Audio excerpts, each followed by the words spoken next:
Hey guys, to help run the forums, host the website, and travel, we've introduced a universal service fee for in-depth coverage, including this video. The goal is to be transparent and unbiased. This is not an endorsement. It's a privilege to serve you. Let's get into it. Hey guys, what's going on? So I am here at the epicenter of the e-bike retail revolution at Crazy Lenny's bike shop in Madison, Wisconsin. It's been a lot of fun. We're here checking out the Rambo bikes. This striking blue, is the R1000 XP G3. It's pretty fun. I'd love to tell you all about it. So let's go ahead and dive in. All right, so the Rambo makes a lot of off-road bikes, and I'm actually here with Lenny. Lenny, yeah, thank you. How you doing? Good. So you've had the Rambo bikes in your store for a while. What is it about the Rambo bikes that really attracts you and other customers? Well, I suppose the largest segment would be hunters. It attracts hunters. People enjoy fat tire bikes. You know, it's sort of a macho bike for some. Others have to ride on country roads, which are not always paved, or even on paved country roads, but they're narrow and they have to slip off onto a gravel shoulder. And they like the feeling of a powerful fat tire bike. The Rambo bike is great for sales because you have just those who want a fat tire bike, want to ride a bike on a beach, along Lake Michigan or one of our lakes here, or on one of the coasts. But I enjoy the Rambo bikes personally. So I live on about 50 plus acres out in the countryside near Madison, and there was once a ski hill on this property, a bunny hill I guess we'd call it, and it's all grown over now, and I can ride this bike up that hill, so I feel like a real man when I do this. That's great. That's great. So yeah, the Rambo bikes have a lot of appeal, not just for specific hunting, but they're great for off-road, and sometimes they're kind of fun on the road just to look pretty slamming. But anyways, let's jump into the specs. Okay, so the first thing to know about the Rambo R1000 XP is that it's kind of a step up from the other Rambo bikes. This one in particular has a 1000 watt motor on it, and that is in this nice metal casing right in here. So inside of here you have a Bafang HD, which has a 1000 watt nominal rating for output. This puts out a lot of power, a lot of power, and it's really good because it can go up really steep hills. It can get you up to a pretty high speed actually, and it can also carry a heavy load. I kind of mentioned in another Rambo bike that Rambo has a lot of accessories. There's a bunch of them out here. I don't know if you can see this one way over yonder. So Rambo has the cart for carrying a trophy, and it's over here. So this is actually a Rambo accessory. This one hasn't seen a whole lot of miles off-road yet, but has these two wheels and this cart with like the mesh on it, and it has this linkage system, so it's going to stay somewhat stable. They got bags. They also have this pretty cool tailgate cover that goes on a truck. It's pretty neat. They totally thought out a lot of their accessories for that purpose.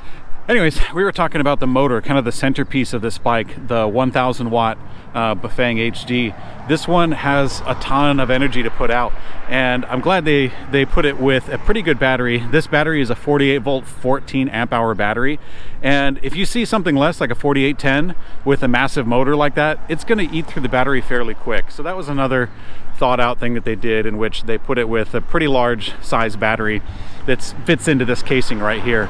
And this is a locking mechanism to keep the battery in place. It locks the battery physically into position on the bike, nice and sturdy, so it can bounce around a little bit. Let's go ahead and show you what it looks like to pull that thing off. Okay, so I got the key, and this is a specific key for the bike battery. Pop it in there, put it in the unlock position. It has a little spring which locks back into position, so when you twist it and let go, it'll flick back into the lock position. So anyways, you twist the key and then you kind of pull out on this little lever here. Let's see if I can do it with one hand. There we go. And then the battery comes right off. And this battery, you know, very good attention to detail. They have the whole entire thing wrapped in that blue camo color. I think it's called like a blue, no, I think it's called True Timber Viper Camo Blue. I think is the full name for this paint job, or this wrap rather, that they've got on here. It's very very striking, very striking. Continuing on with the specifications electrically, let's go ahead and show you the display. So we talked about the motor a little bit, the battery that locks into position. We're going to use this remote attachment right here on the left-hand side of the bike. We'll press and hold the power button, and that will start up the display. So this display, hopefully you can see it without too much glare. This display shows you some pretty good stuff on the get-go. So you have the pedal assist level here on circled.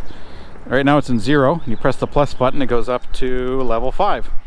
That will increase the pedal assist level. As you pedal the bike will go faster, depending on the height of the number. And also it will cap the throttle, meaning that at level 1, the pedal assist and the throttle will cap out at, say, I don't know, 7 miles an hour.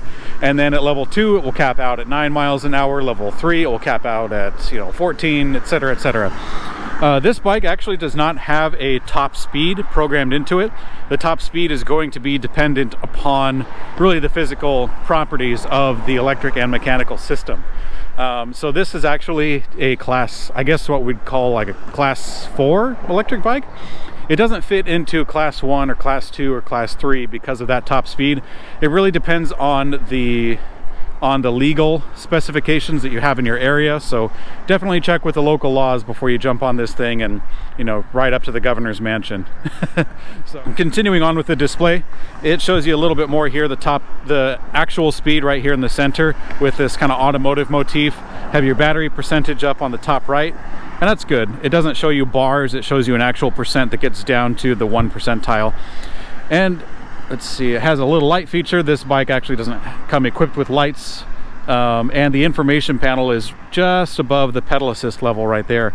So as you press the information button on the remote, it will cycle through some pretty standard metrics: average speed, range, time, trip set, odometer, the max speed you've got, and strangely enough it also counts calories. So that's one of them that's in here. I don't know if they've actually programmed that into the bike to kind of estimate that, or if it gets paired with an app on your smartphone.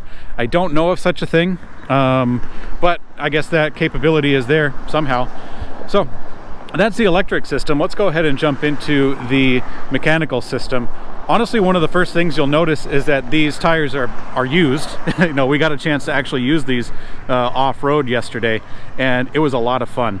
These are 4.8-inch wide tires.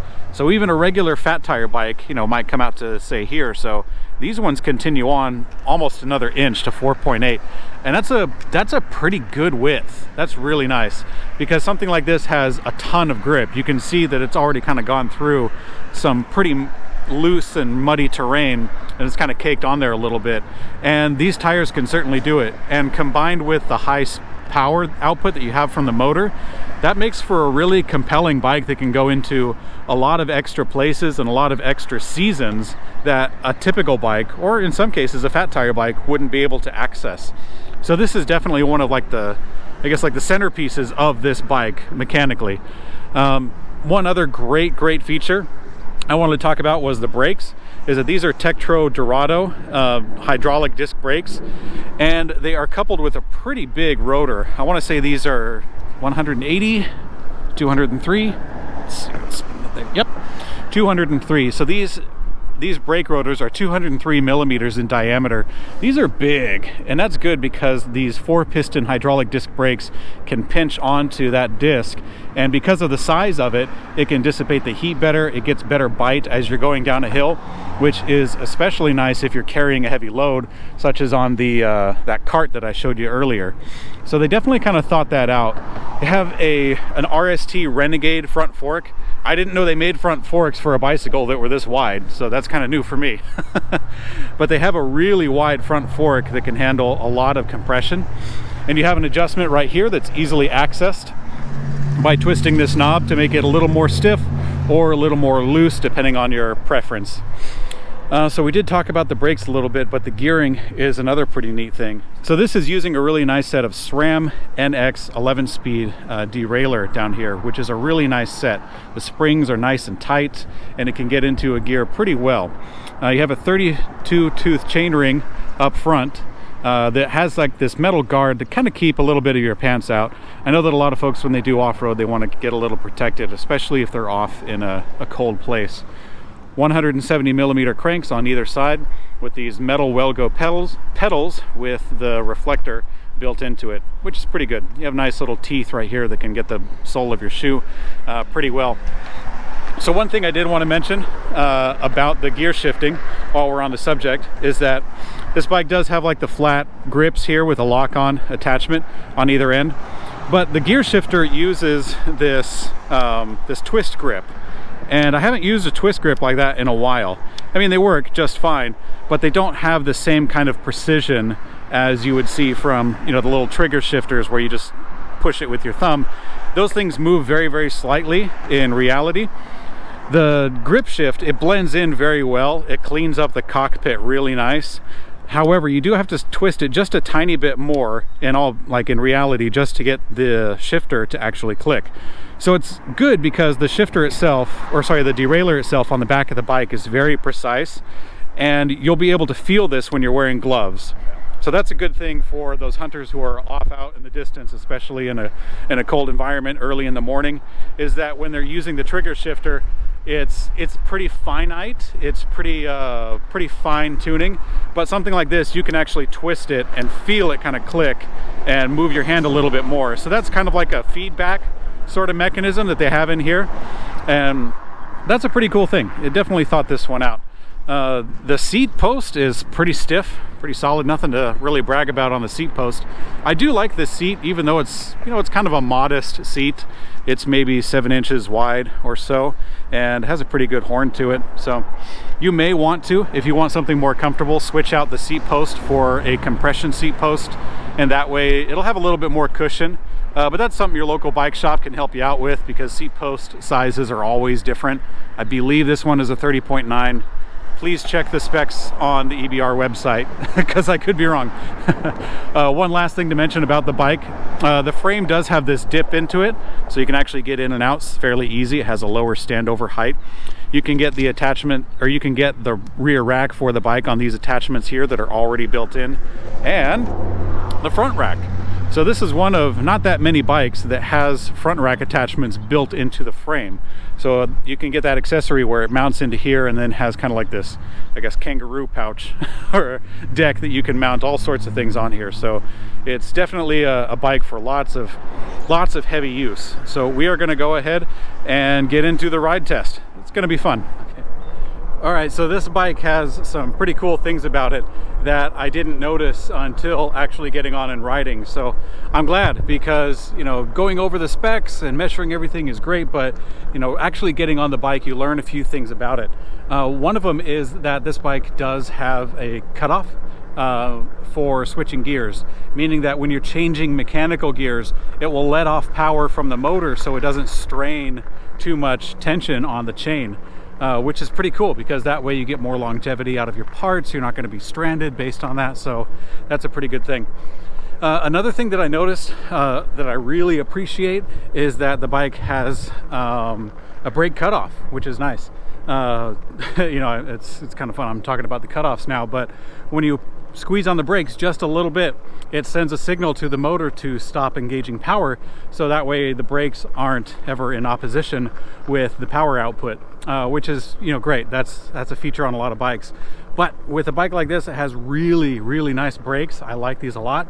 I want these brakes on my personal bike, but it also has that electric cutoff, so you can actually just kind of feather the brake just a little bit, just give it kind of like a little tap, and then it will stop power. And that's really nice when you're off-road. I mean, I know that I'm on the road now for the sake of filming, but when I was off-road with this bike, you give it just a little bit of a tap, and that way you can kind of control the bike a little bit better with the power output, and I like that a lot.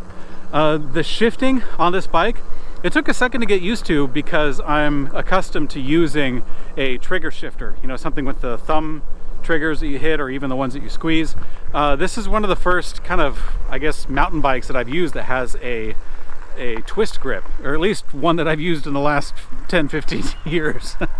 I know that they were, you know, last time I used it was on a Specialized hard rock many years ago.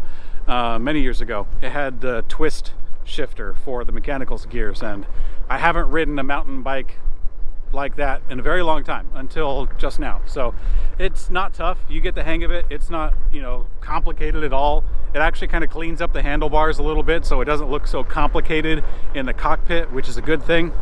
So yeah, I like it a lot. It's not as instantaneous as the triggers. You know, when you just barely press those triggers, they change gears and it's right away. With something like this, you actually do have to twist it with more reliability. So that's something to consider. Okay guys, so we are testing out the Rambo 1000 XP, and this one has the HD motor, the Bafang HD, which puts out 1,000 watts of power. It's quite a bit. So let's go ahead and jump on. I've got it cranked up all the way to level 5 pedal assist, and let's see how it does.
Okay, that was a fun little jaunt that we did up the hill. We're kind of going up a fairly steep hill there, and you probably noticed that I was switching gears a little bit as we were going along. I didn't notice, but this bike actually does have a cutoff. When you are switching gears mechanically, the motor will cut off power just a little bit so it doesn't strain the chain too much. And yeah, that's something that I noticed coming up the hill that I didn't realize before. So great stuff. Okay guys, thanks for joining me on checking out the Rambo 1000 XP. This is a really slamming bike. It puts out a lot of power. And one thing I really like about it, I kind of mentioned it earlier, was the brakes. It has a really nice set of brakes that complements the power output pretty well, because this kind of a bike, you know, gets you up into something pretty thick and it can get you down something pretty thick too. So that's a great thing. Yeah, if you want to compare this bike with other bikes from Rambo or even some other brands, you can check it out with the full write-up and the full review of all the specs at ElectricBikeReview.com. As well, you can go there and participate in the forums and kind of check us out, you know, hang out, ask some questions if you'd like. So yeah, don't forget about that. Thanks for watching, guys. Ride safe.